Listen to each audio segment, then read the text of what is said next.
26. The nature of communion. 1 Corinthians chapter 10, verses 14 to 22. Wherefore, my dearly beloved, flee from idolatry. I speak as to wise men. Judge ye what I say. The cup of blessing which we bless, is it not the communion of the blood of Christ? The bread which we break, is it not the communion of the body of Christ? For we, being many, are one bread, and one body, for we are all partakers of that one bread. Behold, Israel after the flesh, are not they which eat of the sacrifices partakers of the altar? What say I then? That the idol is anything, or that which is offered in sacrifice to idols is anything? But I say, that the things which the Gentiles sacrifice, they sacrifice to devils, and not to God, and they would not that ye should have fellowship with devils. Ye cannot drink the cup of the Lord, and the cup of devils. Ye cannot be partakers of the Lord's table, and of the table of devils. Do we provoke the Lord to jealousy? Are we stronger than he?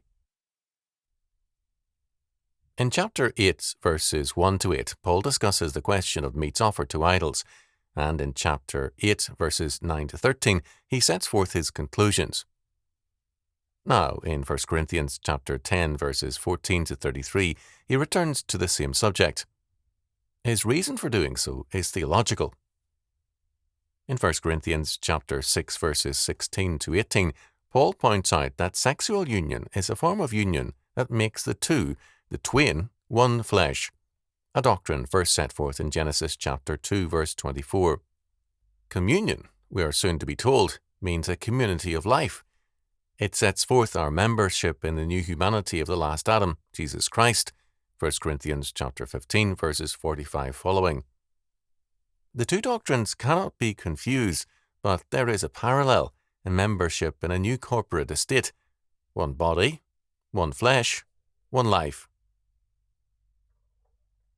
Because of this, Paul begins verse 14 with the word wherefore, that is, because of this. More than a simple admonition is meant. Flee from idolatry, because it involves much more than simply false worship. Just as godly marriage is a way of life, so too, and even more so, is the worship of our true Lord Jesus Christ the way of life for us. Have the weak and the strong understood this? Paul in verse 15 asks, I speak as to wise men. Judge ye what I say. Paul speaks equally here to those who are faithful in their marriage and to those who are faithful in their worship, to tell them that more is involved in outward conformity. His rebuke to the immoral has been made strongly and clearly. Now he speaks to all. There is more to our allegiance to Christ than superficial belief and conformity. The way of life is involved. The cup of blessing which we bless is not the communion of the blood of Christ. The bread which we break is not the communion of the body of Christ. Verse 16. The bread and wine signify Christ's humanity, so that we, in partaking thereof, are members of his true humanity, of the new human race of the last Adam. Here is a basic doctrine of the faith and an area of great misunderstanding. When we partake of Christ, of the elements, we do not become members of his deity. This is a false doctrine which is now very popular in Eastern Orthodox circles. It is, to say the least, heretical. We partake in the new humanity of Christ, in the new human race which he, as the last Adam, has created.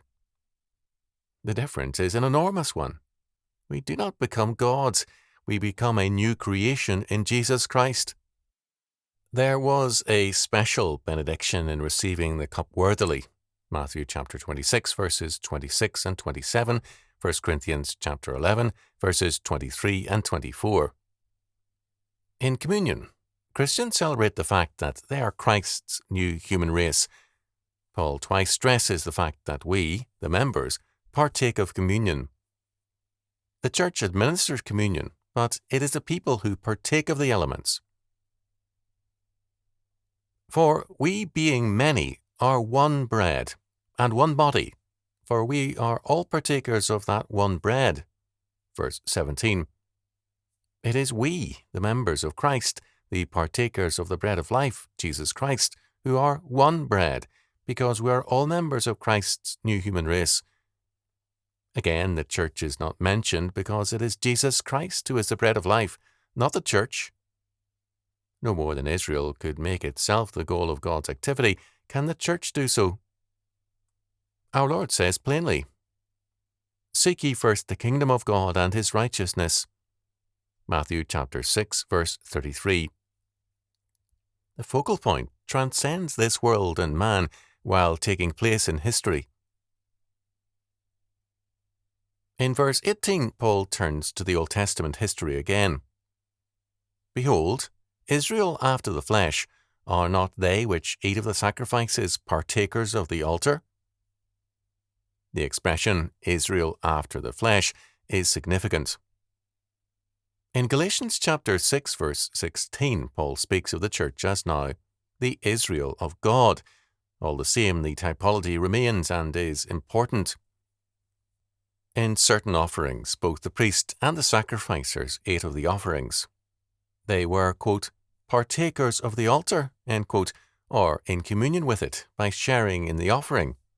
Numbers chapter 18, verse 8 following, Deuteronomy chapter 18, verses 1 following, Leviticus chapter 7, verses 11 following, Deuteronomy chapter 12, verses 5 following, 1 Samuel chapter 1, verse 4, chapter 9, verses 19 following, and chapter 16, verses 2 following. Then, in verses 19 and 20, Paul declares, "What say I then? That the idol is anything, or that which is offered in sacrifice to idols is anything? But I say that the things which the Gentiles sacrifice, they sacrifice to devils and not to gods, and I would not that ye should have fellowship with devils." In 1 Corinthians chapter 8, verse 4, Paul makes clear that an idol is nothing. The gods of the pagans are non-existent. However, demonic powers are real, and demons are real, and they will use idolatry for their purposes. A new dimension has been added to the discussion. A pagan service of communion could thus be with very real demons. It could mean a link to an evil realm of spiritual darkness. Idolatry must thus be avoided because it can mean a link to demonic powers.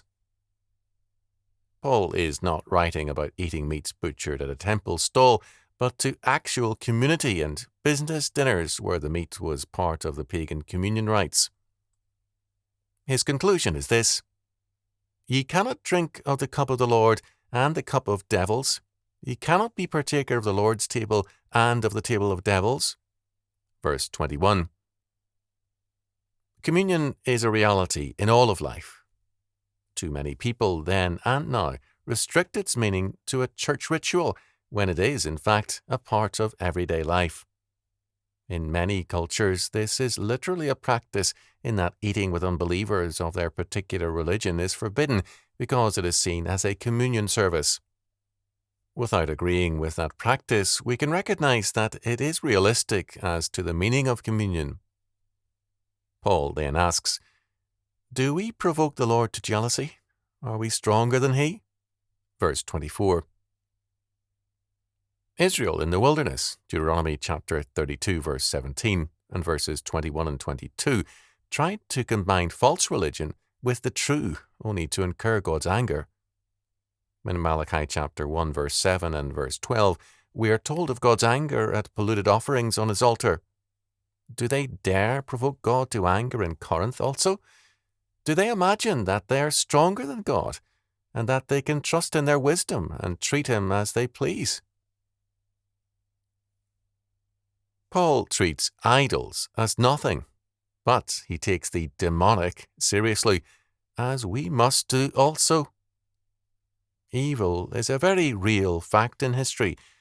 Evil men are known to all of us, but men fail to recognize the power and the presence of evil.